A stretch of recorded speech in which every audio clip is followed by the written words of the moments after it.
آپ کے بچے بھلے آپ سے پوچھیں یا نہ پوچھیں، آپ انہیں یہ ضرور بتایا کیجئے کہ ہم فلسطین سے اس لیے محبت کرتے ہیں کہ فلسطین حضرت ابراہیم علیہ السلام کی جائے ہجرت ہے، حضرت داؤد علیہ السلام کی عبادت گاہ یہی تھی، فلسطین انبیاء کرام علیہ السلام کی جائے سکونت رہا ہے، فلسطین حضرت سلیمان علیہ السلام کے دور کا دارالحکومت یہی تھا، یہیں سے آپ نے پوری دنیا پر حکومت کی۔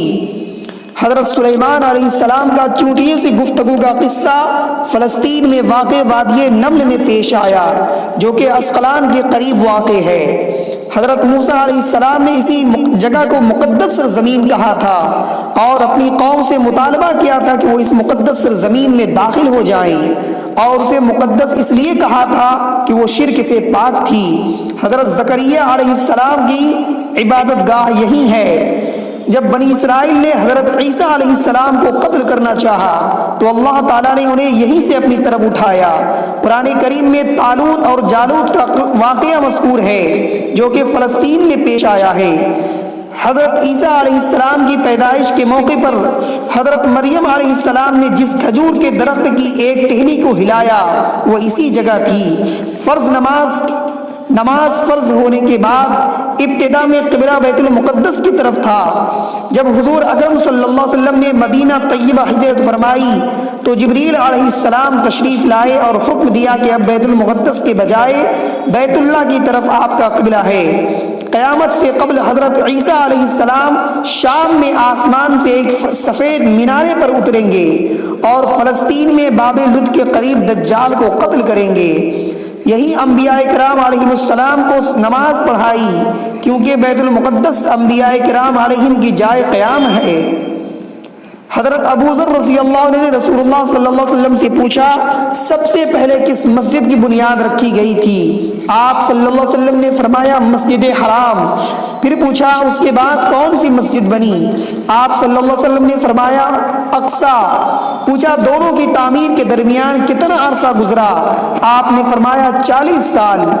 حضور اکرم صلی اللہ علیہ وسلم کو معراج کی رات میں آسمانوں سے پہلے بیت المقدس لے جایا گیا۔ بیت المقدس آپ کی پہلی منزل بنا۔ مکہ مکرمہ سے روانہ ہونے کے بعد آپ یہیں ٹھہرے۔ حضرت عمر فاروق رضی اللہ عنہ اپنی خلافت کے زمانہ میں فلسطین کے علاوہ کسی ملک یا شہر کی فتح کے موقع پر مدینہ منورہ سے باہر نہیں نکلے، البتہ فلسطین کی فتح کے موقع پر وہ خود تشریف لائے اور صلح کر کے اسے فتح کیا، یہاں نماز پڑھی، چابیاں وصول کی، اس وقت رومیوں کے ظلم سے عیسائیوں کو نجات دلائی۔ فلسطین اور شام میں لگ بھگ 5000 صحابہ کرام رضی اللہ عنہم شہید ہوئے جو بیت المقدس کو فتح کر کے اسے رومیوں کے ظلم سے آزاد کرنا چاہتے تھے۔ یہ شہداء و انبیاء کرام علیہم السلام کی سرزمین ہے۔ دوسری بار سن 583 ہجری میں سلطان صلاح الدین ایوبی رحمۃ اللہ علیہ نے اسے فتح کیا۔ یہ جمعہ کا دن تھا۔ بیت المقدس کا یہ نام قرآن کریم کے نازل ہونے سے پہلے کا ہے۔ جب قرآن کریم نازل ہوا تو اسے مسجد اقصیٰ کا نام دیا اور اس کی امتیازی پاکیزگی کی وجہ سے اسے مقدس کہا جاتا ہے۔ مسجد اقصیٰ کی اہمیت حرمین شریفین کی طرح ہے۔ اللہ تعالیٰ نے مکہ مکرمہ و اقصیٰ مقدسہ دونوں مقامات کا ایک ہی جگہ تذکرہ فرمایا۔ والتین والزیتون وطور سینین وہذا البلد الامین، قسم ہے انجیر اور زیتون کی اور صحرائے سینہ کے پہاڑ طور کی اور اس امن و امان والے شہر کی۔ حضرت عبداللہ بن عباس رضی اللہ عنہ فرماتے ہیں 3 سے مراد شام کی سرزمین ہے، زیتون سے مراد فلسطین کا علاقہ ہے اور طور سینہ مصر کا وہ پہاڑ ہے جس پر اللہ تعالیٰ نے حضرت موسیٰ علیہ السلام سے گفتگو فرمائی تھی، اور بلد امین سے مراد مکہ مکرمہ ہے۔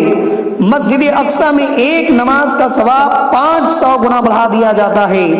قرآن کریم میں اللہ تعالیٰ کا ارشاد ہے وَلَقَدْ كَتَبْنَا فِي الزَّبُورِ مِن بَعْدِ الذِّكْرِ أَنَّ الْأَرْضَ يَرِثُهَا عِبَادِيَ الصَّالِحُونَ، اور ہم نے زبور میں نصیحت کے بعد یہ لکھ دیا تھا کہ زمین کے وارث میرے نیک بندے ہوں گے۔ ایک قول کے مطابق امت محمدیہ ہی اس مقدس سرزمین کی وارث ہیں۔